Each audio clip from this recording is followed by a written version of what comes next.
Hi everyone, welcome to the third part of this lecture on phonological change. So now that we've seen ways in which optional rules can lead to the restructuring of underlying representations, we can now concern ourselves with a couple of cases in which the phonological rules themselves undergo some more complicated changes than simply being lost once underlying representations have been restructured. And the first will involve so-called rule inversions. And these are instances in which the restructuring of the underlying representations leads to the creation of new phonological rules, which were not necessarily present in the grammar prior to that. And here, this will involve varieties of English. We'll call this the variety of English spoken in London, a prestige variety of English spoken in the British Isles, but something similar can perhaps apply to other so-called non-rhotic dialects of English, dialects in which the coda rhotic sound has been lost. So around, let's say, the year 1700, so somewhat more than 300 years ago, this dialect had minimal pairs or near minimal pairs, whereby we had words ending in erotic, like sore, and words ending in the same vowel without the rhotic, like saw. So sore and saw. And we can apply this at larger domains of application. So adding a suffix ing to the same verbs to have soaring and sawing. We can put this at a phrase level, say soar freely versus saw freely, or an even larger phrase level, but with a following vowel instead of a following consonant, or have two separate phrases, sometimes with a, here in this instance, with a vowel following. So we would have an imperative here, soar Alice versus saw Alice. So this set of data involving the two verbs, soar, to fly highly over something, versus saw, make a minimal pair, and they show us that the rhotic consonant here is phonemic. But then something happened. This rule of non-prevocalic R loss entered the language. So this rule states that erotic was deleted, preceding either a consonant or perhaps some boundary, a word boundary perhaps, within some given bounding domain. And 100 years later, the data would look something like this. We want now, based on this data, to determine what the bounding domain of the rule was. So now, when the word, this verb, these two verbs are pronounced in isolation, they are identical, saw.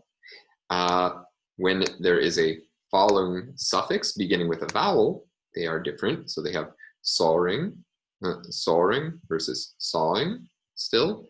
But when there's a following word in a phrase that begins with a consonant, we have soar, we have saw, sorry, in both of those instances, saw freely and saw freely. If the following word begins with a vowel, however, then the R reappears in the word for soar, and between two separate phrases, if the following word begins with a vowel, the R can reappear. So this looks like a case in which the bounding domain would simply be the utterance. Our bounding domain for non-prevocalic R loss is the utterance. So at the very end of an utterance. So there either needs to be a following consonant anywhere inside an utterance that will cause this rhotic to be deleted, or if the rhotic is at the very end of an utterance. That means if this word is pronounced in absolute isolation, it will also be deleted. Now, something interesting happened here. It seems that what must have happened in the language is that children interpreted the isolation forms of these words. So when the word was at the very end of an utterance or pronounced by itself, they reinterpreted those isolation forms as the underlying forms. They may also have used cases in which the following word began with a consonant. That would also have provided evidence for the word not having an underlying rhotic. And so the underlying representation of the verb soar was restructured to become saw alone without the underlying rhotic. So the underlying representation, we can say, was restructured. Now, at this point, let's try to think how we would need to write our rule, including the domain that these children would need to explain where they actually find a rhotic still occurring. So we find a rhotic still occurring here inside a phrase, don't soar overly, and soar, Alice. What would need to happen here? It looks like now, if the speakers believe that the underlying representation of the verb meaning soar, I mean, it's no problem to pronounce the rhotic, was simply saw, without that rhotic, then in order to explain the cases in which the rhotic is still present, in soaring, don't soar overly, and soar, Alice, they would need to assume that just the opposite is happening. That is, instead of the rhotic being deleted, that instead a rhotic is being inserted under some conditions. So in order to generate, say, the gerund form soaring, they need a rule of, let's call it R insertion. And it looks like the R is inserted whenever there is a following vowel. So this rule would state instead that the sound R is inserted when there is when we have a sequence of two vowels, and this can occur anywhere within the utterance. And we need to say that the rule is utterance bounded because the insertion can occur between two phonological phrases. But what should happen then if the grammar has this rule to the forms involving the word saw, which never had a rhotic originally? This rule then predicts that a rhotic should be inserted in these contexts between vowels, where the speaker said sawing, don't saw overly, and saw, Alice. That should become sawing, don't saw overly, and saw, Alice instead. With the result that then a typical person from London will have identical forms for both of these verbs in all of these contexts, in word internally preceding a vowel, and across internal to phrases where there would be a sequence of two vowels, or across phrase boundaries wherever a sequence of two vowels are. So what it appears has happened is that the effects of the rule have been inverted. And the reason we call this inversion is because the sound that was on the right side of the rule, in this case, the null set, meaning deletion, has been transferred to the left side and vice versa. So previously originally there was a deletion rule, a rule deleting the underlying rhotic approximant, which changed into an insertion rule, a rule that inserts a rhotic approximant in some contexts. So we can say, as is written here, one generation had a deletion rule, and The later generations have an insertion rule. And the context is that then, the result is that if we compare the pronunciations of these different contexts of the verb soar around 1800 and 200 years later, the occurrence of the rhotic and the absence of the rhotic are the same. But a consequence is that verb or words that previously just ended in a vowel now have forms in which the rhotic will occur where they were not originally there. They were not there when the rhotic was still phonemically contrasted in coda position, and they were not there when there was a rule of R loss. But these extra rhotics now occur once rule inversion has taken place and new instances of the rhotic are inserted. So the crucial step here is that when we are looking at an instance of rule inversion, is that a lexical item or some groups of lexical items that have some property have a couple of allophones. So originally the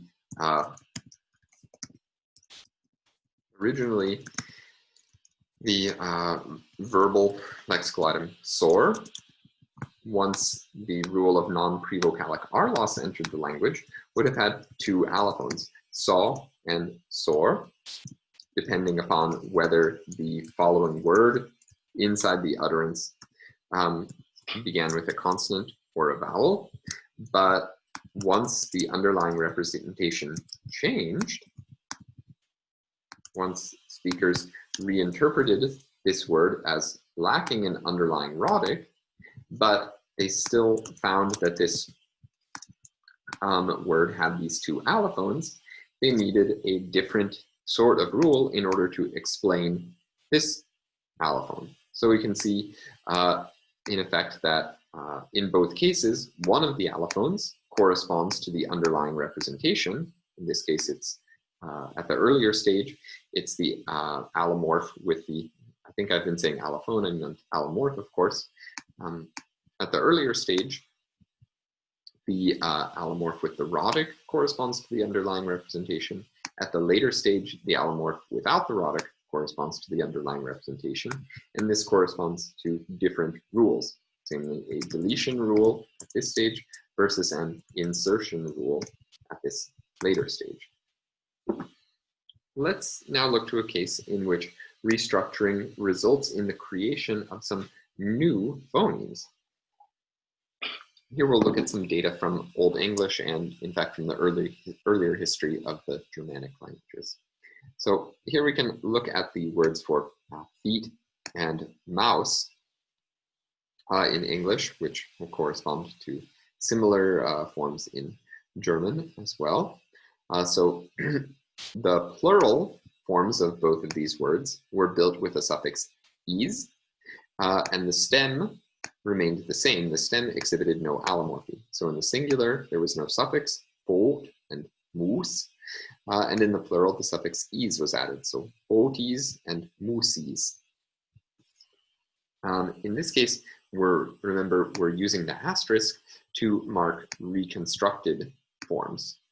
Now, two things happened in the history of English here. First, the word final "z" was lost, and then the following rule, called E umlaut, arose. E umlaut states that a non-front vowel became a plus front and non-back vowel when it preceded a high front vowel, that is, when there was a high front vowel in the following syllable. The consequence of the effects of E umlaut is that in the plural forms of words like foot and mouse, new front vowels arose. So the paradigm in Old English or early or pre-Old English then looked as follows. So we had foti and pöti, moose and musi, with front rounded vowels as a result of E umlaut.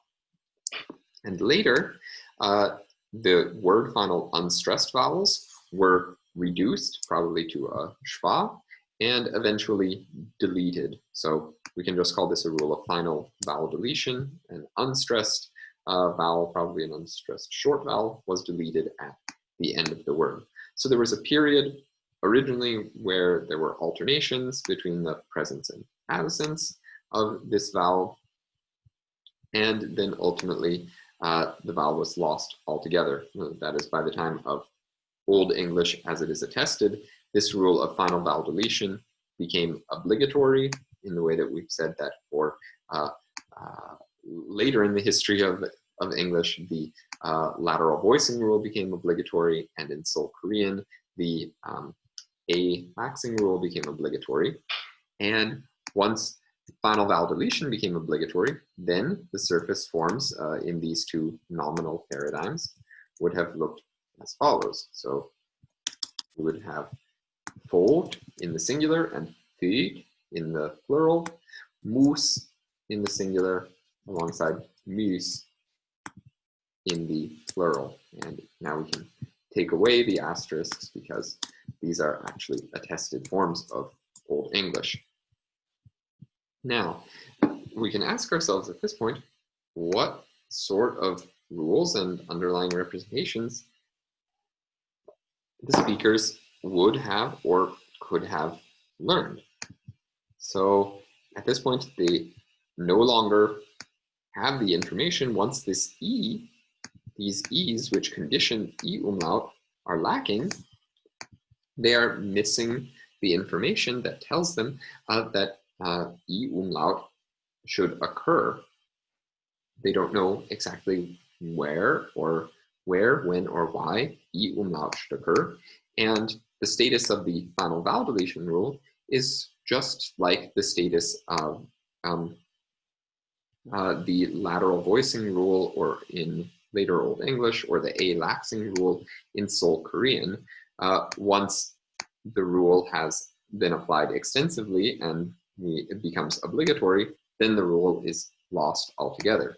So it seems that the deletion rule will be lost, and because the deletion rule is lost and there would no longer be this E, then the information needed for the E umlaut rule would be lost as well. Both of these rules are lost. At that point, then, the speakers are simply left with instances of these front rounded vowels in the surface forms, in these plural forms. How are the speakers supposed to explain those front rounded vowels? It appears that then the speakers would need to store the plural forms separately in some sense, or morphologize the plural forms, explain those plural forms through some morphological process rather than a phonological process. And these front rounded vowels would need to become part of the underlying representations. So the new underlying forms would have to be something like fold, or foot in the singular, but feet in the plural,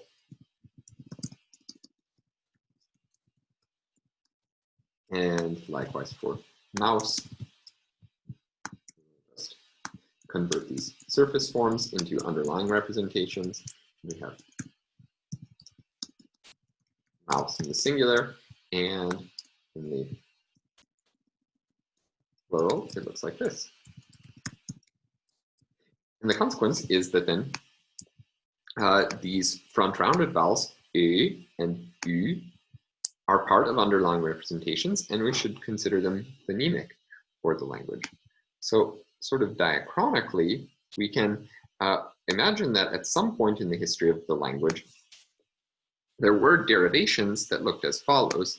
So the root of the word for mouse was inserted. Then the morphology added the suffix e. So I'll fill in the derivation over here. So the singular would have remained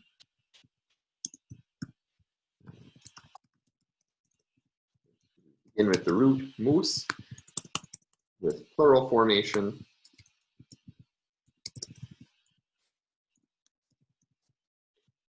add the suffix e.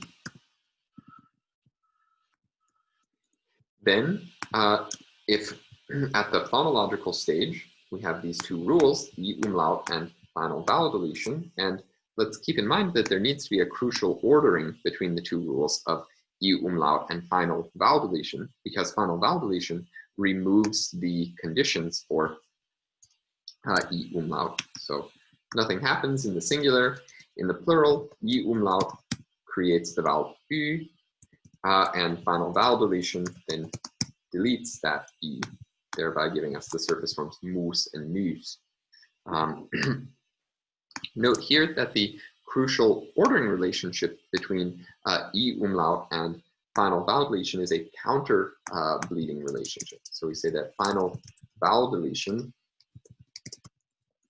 counter bleeds e umlaut, because if final vowel deletion applied first, it would remove the conditions for e umlaut. So the actual rule ordering is e umlaut first, and then final vowel deletion. If the ordering had occurred in the other order, final vowel deletion here would bleed e umlaut, and the plural form would have become identical to the singular form by simply deleting that final vowel. E umlaut would not have been able to apply. So this counter bleeding relationship between final vowel deletion and e umlaut is crucial for the creation of these new phonemes. So the steps here are that first, one rule, in this case e umlaut,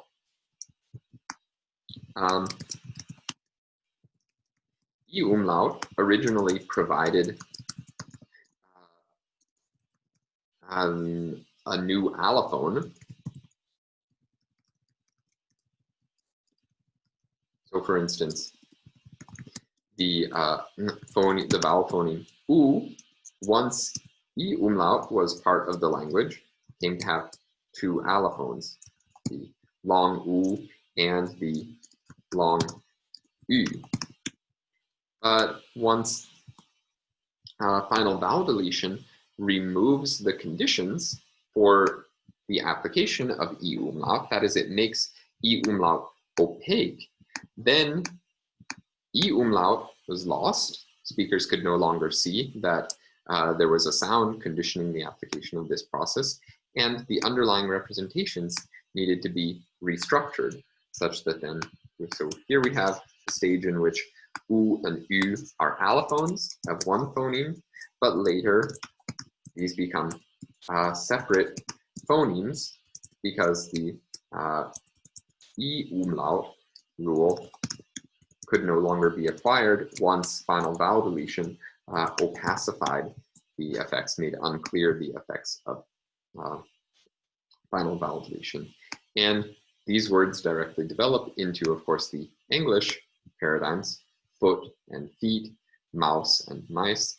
And something very similar happened in the history of German as well, only that the final vowels were not deleted in German, but simply reduced to schwas. But this had the same effect because the schwa vowel could no longer make clear the effects of e umlaut. And the result is that German has paradigms like Fuß, Fuß and Füße.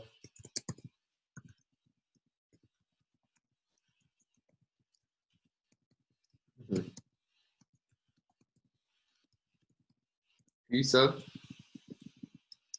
where this would be a schwa phonetically, and Maus versus Mäuse. I'll write these as schwas here. You're kind of combining the orthography and the phonetic transcription. Okay, right, now that we've seen an instance of, we've seen two interesting possible rule interactions diachronically, a case of rule inversion, where the two sides of the arrow exchange places. This seems to have occurred in many non-rhotic dialects of English in order to account for the distribution of the rhotic. And we've seen a case of the creation of a new phoneme through its opacification. And it's usually counterbleeding rules, rule relationships can often lead to new phonemes.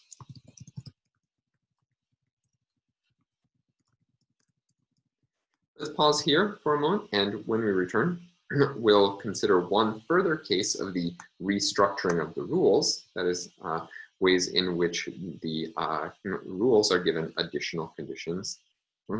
Before we summarize then all of the different types of changes that we've encountered today.